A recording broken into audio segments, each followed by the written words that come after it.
oh, well, black people commit more crime. No, the fuck they don't. They make up over 50% of exonerations, and they are 7 times more likely to be falsely convicted of a violent crime. 7 times more likely than white men. And y'all want to sit here and talk shit. Okay, let's talk about touching kids. Oh, y'all don't want to go there, do y'all? Okay. 14 years, from 1863 to 1877, look at the progress that black people made attempting to be free, Blacks made great strides achieving political offices, developing private businesses, even setting up dozens of all-black towns. In fact, about it, we had built 60 towns. But white terrorists targeted them for destruction. As in Tulsa, Oklahoma, the first bombs that ever fell in America or on American soil fell on Black Wall Street. Y'all remember Black Wall Street in Tulsa? You don't get to enslave people, lynch people, beat people, rape people, eat people, segregate people, lock people out of resources, destabilize families, over-police communities, undereducate schools, poison neighborhoods, and then turn around and have the fucking audacity to say, why are they so angry? What the fuck do you mean, why are they so angry? That question alone is disrespectful as hell, because anger does not come out of nowhere. Intensity does not come out of nowhere. Pain does not come out of nowhere. Claim that this graph shows that everything that the media has been telling you about interracial crime is a lie, showing that black on white crime is the highest. Turns out, using that exact same source, that just isn't true. In fact, white on white violence is the highest. And if you look at the end wokeness graph, conveniently none of these bars are white on white crime. I wonder why that is. They do it because they want to make it seem like there's some kind of epidemic of black people killing white people. And for those who say, well, this one is per capita and this one isn't, well, I did the math for you. Not only does white on white crime eclipse black on white crime dwarfs black on white crime. And if we look at the same data that end wokeness graph uses, we can see that the offenders on white crime are 62% of the time white. See, black folks know why they're here. Native peoples know why they're here and how they got here. A lot of Asian folk know, particularly if they're Chinese American, they know they got here because their ancestors were brought over to work on the railroads by the railroad barons who didn't care if thousands of them died laying track 19, 20 hours a day. But for those of us who are from Europe, we have this fiction that we've told, and we believe it, even though there's no truth to it. You know what the fiction is? It's 2 parts. Number one, we say things like, with regard to Mexicans coming over the border, with regard to immigrants coming over, but only that border. That's the only one we care about, right? The southern border. I find that interesting. We're not flipping out about Canada, right?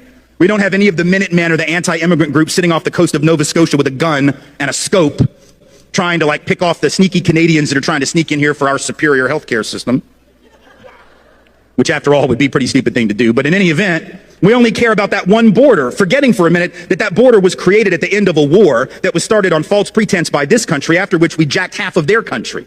And you weren't taught that in school either, because our history books aren't interested in telling the truth. They tell this very patriotic history that has no relationship to the fact. So that border is artificial. Mexican folk who are coming here, documented or not, let's be clear, are coming home. Their families were here before our families were here in almost every instance. But we forget that, and then we say things like, well, I don't mind them coming. I just want them to come legally like my people did. The hell does that even mean? Come legally? There was no law to break when our people came. The fact that we didn't break a law that didn't even exist, you don't get cookies for that. You don't get like a pat on the back and a gold star because your great whatever was law abiding when there was no law that he could have violated even if he wanted to. But we've told this lie that we came for these upstanding principles. So we'll say things like, well, you know, our people came for liberty and freedom, democracy. These people are just coming for stuff. They're just coming for jobs. They're just coming for healthcare. They're just coming for stuff. We came for high-minded principle, right? Because we believe that. What kind of third-grade version of American history is that, right? Like when Donald Trump says, well, Mexico's not sending their best. What the hell, you think Europe sent their best? Europe, no, our people were the losers of Europe. I'm not trying to be an asshole. I'm just telling you the truth. Like, our people were the losers of Europe. The winners didn't get on the boat. You understand what I'm saying? The winners didn't leave. Why the hell would you leave if you were winning? Only the losers left because they had no choice. They were dying. They were starving. They couldn't support their families. A lot of them were convicts who were sold into indentured servitude to work for rich European people. They were barely above the level of a slave themselves. The idea that we had these we didn't believe in liberty and freedom. And we know that because once we got to the colonies, we set up the opposite of liberty. Every single time, black people are the savages. Black people did this. Black people did that. Black people commit this. Black people commit that. Black people are here. Black people are there. Every single time, they don't want black people to breathe. Every single time, they accuse black people of doing one or two things. It is so glad, and I'm happy to see a lot of their white folks calling out themselves, saying, "Oh, up to the truth. Why are you lying? We are the problem literally from day one." I am so happy when I see videos like this. And we are going to be diving deep because it's a whole lot to digest and I have a whole lot of clip to roll out for you guys. You guys, let me know what you think in the comment section. Welcome back to the channel. My name is Sonia. Subscribe, like, comment, and share, and credits belong to the original creators of every single clips and stitches we have in at this episode. I want to say a very big thank you to every single one of you liking, commenting, sharing, dropping super thanks, and also joining my membership. I did not take you guys for granted. You guys are absolutely the best. With that being said, let's dive right into this video properly. I'll be back with commentaries. Let's go watch, guys. The problem that we have in white America is that most white people, when they hear about white racism, most white people say, "Man, that's not me. I never discriminated against anybody. Never did." In their sense of what discrimination means or what racism is, they may be right. But they sit residing in a system from which they take full benefit, a system that defines them in and defines black people out. We are going to have to face the fact that we are not a community. Community is where a lot of people develop mutually beneficial relationships with each other. And our racist institutions and the political boundaries of our cities define black people out of the community.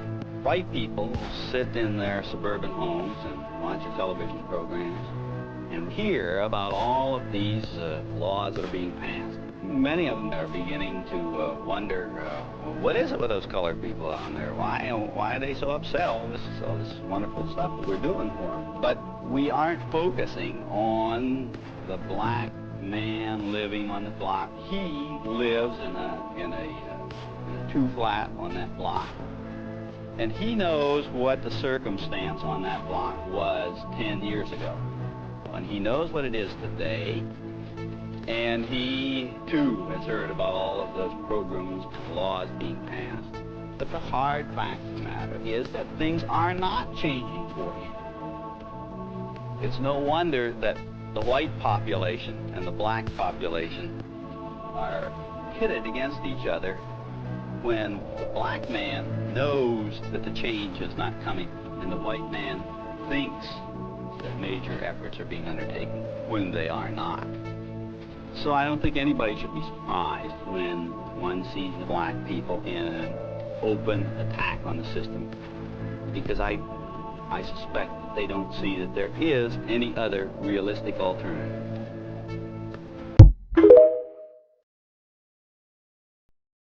My grandmother is 104 years old.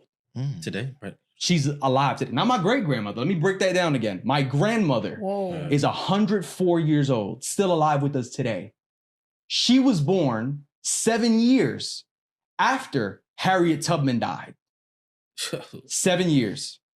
Fresh. That mentality, listen to the connection I'm about to make to you. The people who were alive in that era and still in the era of my grandmother, who is still with us today, still have the mentality that black people should be enslaved, that black people shouldn't have the right to vote, that black people, in order to vote, should be reading how many damn jelly beans are inside of a jelly jar. That ideology never died. It just became covert. It was overt, meaning it was in our faces. People were being lynched. People were being attacked. 1965, Civil Rights Act was passed. It just moved everything from in front of your face to behind closed doors. So, and they have kids, and those kids have kids, and those kids are part of Gen X, millennials, and Gen Z.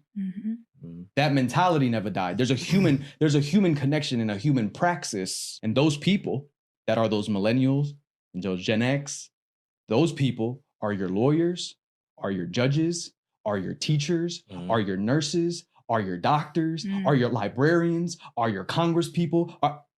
That's what that is. The Black community has long suffered under the weight of systemic racism and discrimination. As white people, it is our responsibility to use our privilege to support and uplift the Black community. Here are a few ways that we can be better allies. Listen and learn. We need to listen to Black voices and experiences without interrupting or dismissing them. We should educate ourselves on the history of systemic racism and the ways that it continues to impact the Black community today. We should seek out resources, books, and documentaries that help us understand the issues. Next, speak up. We should use our privilege to speak up against racism and discrimination. We should challenge racist comments and behaviors, even if it's uncomfortable. Silence that which perpetuates racism. We should support Black-owned businesses in our communities. We should advocate for policies that support economic justice and equity. Donate to Black-led organizations. Financially support Black-led organizations that are working to address systemic racism and inequality. It can be done through regular contributions or contributing to certain campaigns and initiatives. We should also use our platforms for good as white people. We have access to platforms and audiences that the Black community may not have. We should use our platforms to amplify Black voices and perspectives, raise awareness about issues affecting the Black community, and promote positive change. Be open to feedback and learning from our mistakes, as we will make mistakes along the way. But it's important to acknowledge them, apologize, and learn from them. We should be open to feedback and willing to change our behavior and perspectives as we continue to learn and grow. Being a better ally to the Black community requires a willingness to listen, learn, and take action. It requires us to use our privilege for good, support Black-owned businesses and communities, and speak up against racism and discrimination. It's up to all of us to work towards a more just and equitable society. And being a better ally is an important step. If you like the content and benefit from it, give me a follow. You pretend and masquerade to be. And that's what we're sick of. No, I don't. Yes. I don't pretend to masquerade in fact, shit. Black Americans receive 25% of the welfare. That 1/3 of them go to prison. Isn't that reparations? They're getting stuff paid. How is prison reparations? Well, What the fuck let's did you see. just say? A prisoner, Say that a again? prisoner on average is $80,000 a year to the taxpayer. Sounds like reparations to me. 3 years, that's over $250K. So locking up Black people is a form of reparations. You really gonna say that shit on a national platform with 12 million? No, what I'm subscribers? Are saying you is fucking 1 in insane? 3. Yo, he just said that on the national platform. He said that reparations is sending Black people to jail. There you go, folks. I told y'all. White people always, this is something else that Black people don't realize. That white people always feel one step away from Black people taking over. They always feel in one step.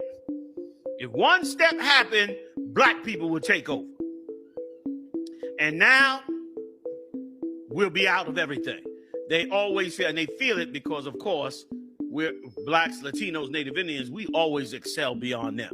And as we excel beyond them, of course, they feel like, any minute we could take over. Let's talk about this story out of South Africa because it says everything about hypocrisy and white supremacy.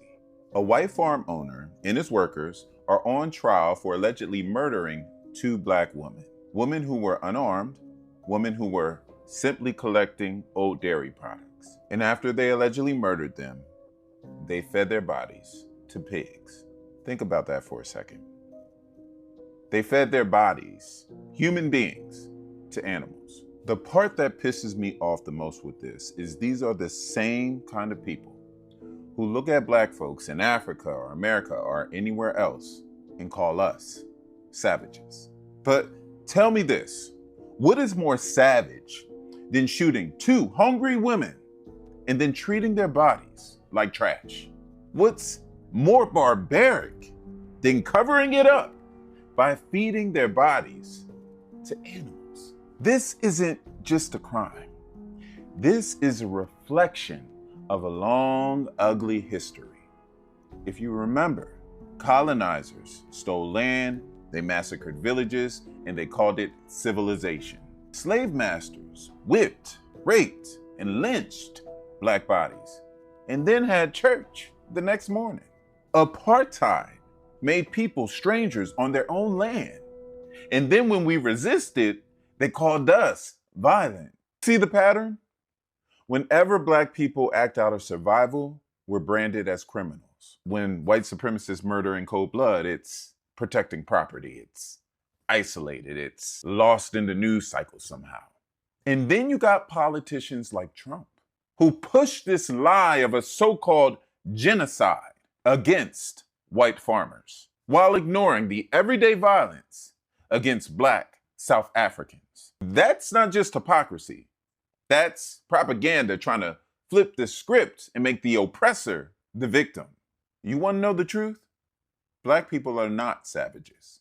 What's in our blood is resilience, creativity, and survival against all odds. But what's in their history, their very foundation of white supremacy, is violence, exploitation, and the dehumanization of others. That's the real savagery. So the next time someone dares to point the finger at us, remind them, we didn't invent this cycle of brutality. They did. And we've been surviving it, exposing it, and rising above it for centuries. Now let me ask you this. When are we going to let them stop defining the narrative and start forcing the world to see the truth for what it is? I said, oh, I talked him down from 2 mils to. Right. We got to school 2017. I'm happy, jumping for joy. Little did I know, the black contractors was not going to do us any justice, man.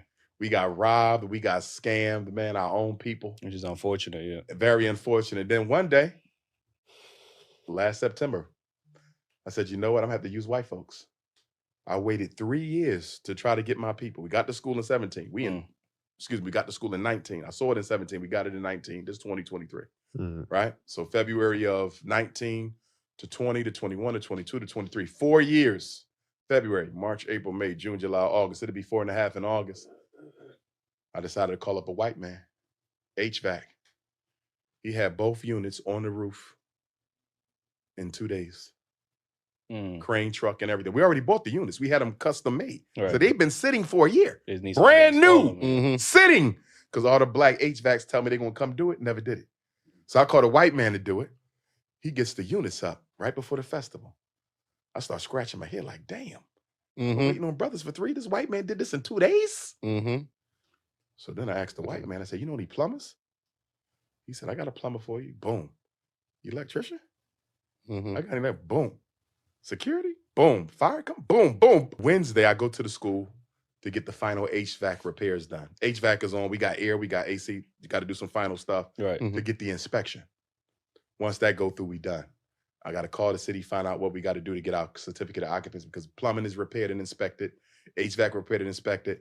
Fire, security repaired and inspected. Everything. The only thing left is HVAC. And of course, we got to close up the holes and paint and do the floor. It's superficial, beautify. But all the systems, once we done HVAC, we done. The sad thing is, those white men did in 4 months, 3 months really, what black men couldn't help me do in 3 years.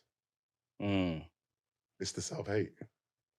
I'm not giving up on our people though, because when we go across the street to the Frederick Douglass High School, which is 4 times bigger, I still want to find some black contractors. I'm never giving up on my people. Yeah, that's what I was but also have to face reality. Right. And the reality of the fact is we are so psychologically damaged that most of us find it almost impossible to do right by another black person. And these white folks, they don't even like me. Do you feel me? Right. They don't even like me. But the money But talk. they did the job and did it right. Yeah. It hurt. I'm like, damn.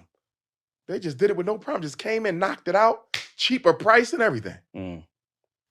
If I would have just went with whites from the beginning, the school would have been done. But I couldn't do that because that's against what I stand for. So I had to try to use our people.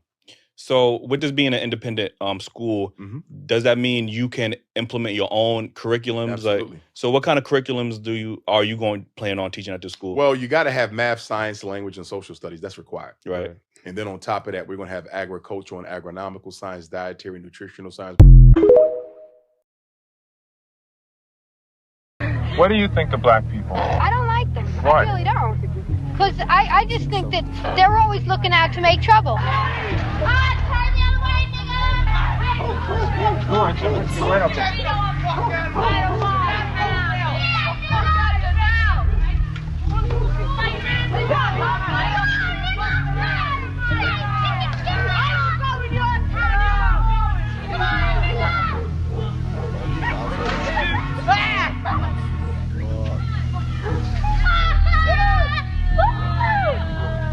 You better turn around, Let's go back.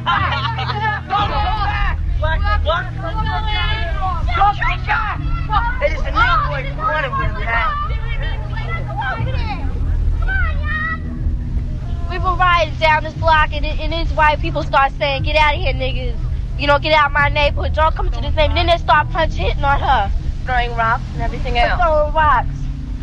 Because we were in their neighborhood. We went on a bike hike to McDonald's. We didn't mean to bother anybody. We had a nice saw a parade, we saw a gathering, so we went down there to see what was happening. I never even know people around here were like that. I've never experienced anything like this in my life. And I was sure where she had. It hit me with that rock. I would pick up the rock right next to me and hit him right dead in his face. They always say niggas are doing everything. They always say we're doing everything, right? We didn't. Every time the white people come down the block, we don't push them out their neighborhood and throw rocks and start hitting them. We don't bother the white people around our neighborhood, but when we get in a white neighborhood, they just push us out. Yeah, everybody was with nothing, you know. They were a piece of dirt, dogs. I mean, that's the way you treat an animal. I mean, God, we're human beings. Yeah. You don't treat other people like that. It's just wrong. Black, white, I don't care. A person is a person. Skin should have no bearing on how you treat a person. That's just wrong. I hate their goddamn guts. You don't hate them. Speak. I can't say that I hate them. I can't say that it's totally the kids' fault. I mean, I'm sure their parents had some bearing on the way they feel and everything else. I think it's just the system. I don't know. How did this terrible thing affect your children? When they ask you these things, why? Why? What do you tell them? They are good and bad in every people, every race, regardless. Tell them that we just happen to be amongst a few people whose minds are warped. And I'm not going to teach them that, regardless of how many bombs they put at this house. I'm not going to teach my children hate.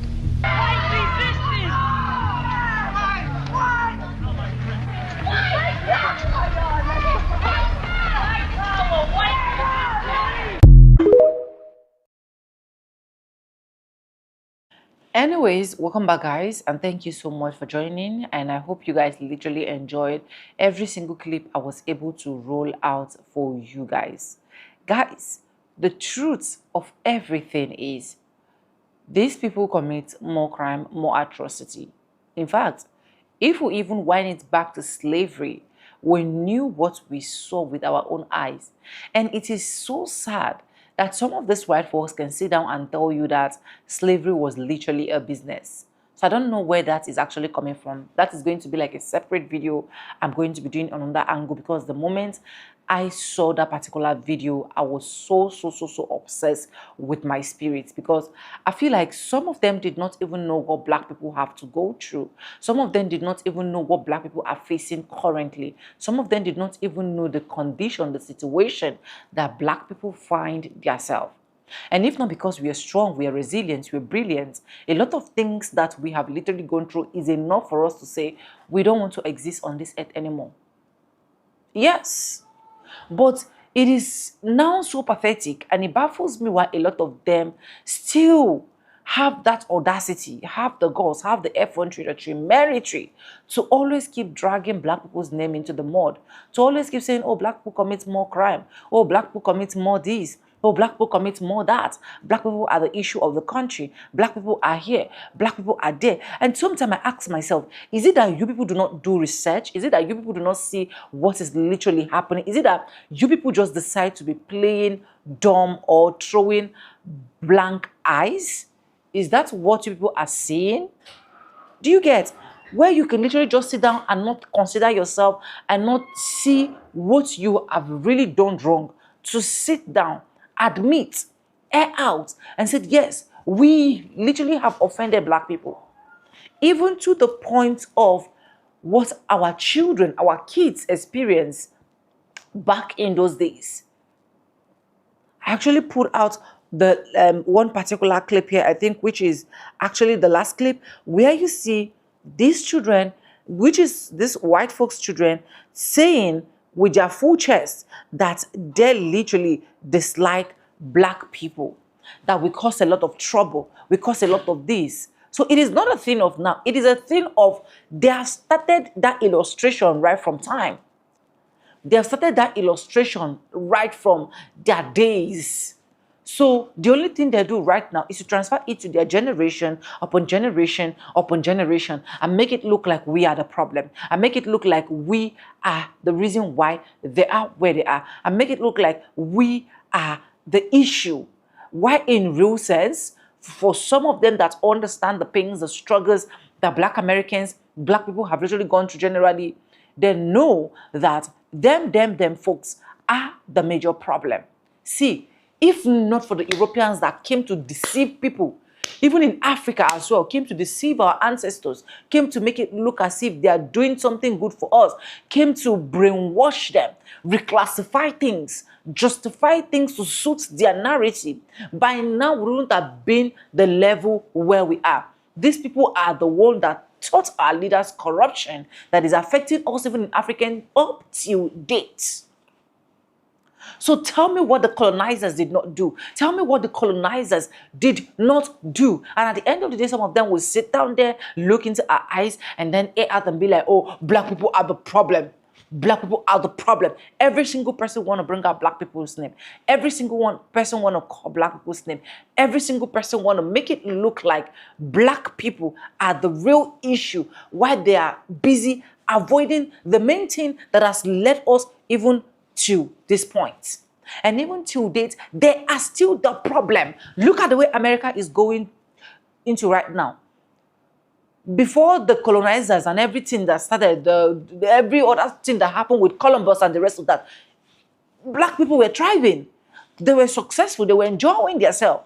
Until they sat down and then told themselves as colonizers, we have to look for a way and trash their happiness to the dust. Reclassify things. Let slavery happen. Let segregation happen. Let Jim Crow happen. Where's the red lining? Let this one happen. Let that one happen. And even up till date, a lot of them still wish that slavery should be invoked. Somebody has literally said categorically that he can't wait for black people to go back into the field to pick cottons. To that point in this 21st century.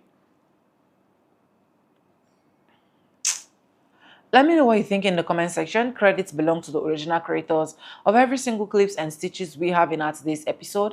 I want to say a very big thank you to every single one of you liking, commenting, sharing, dropping super thanks, and also joining my membership. I do not take you guys for granted. You guys are absolutely the best. And yes, guys, with that being said, with no further ado, I do like I always say in my videos, I'm going to be saying bye, and I'll see you guys in my next one. For now, bye guys. I love you guys. Mwah. Black people.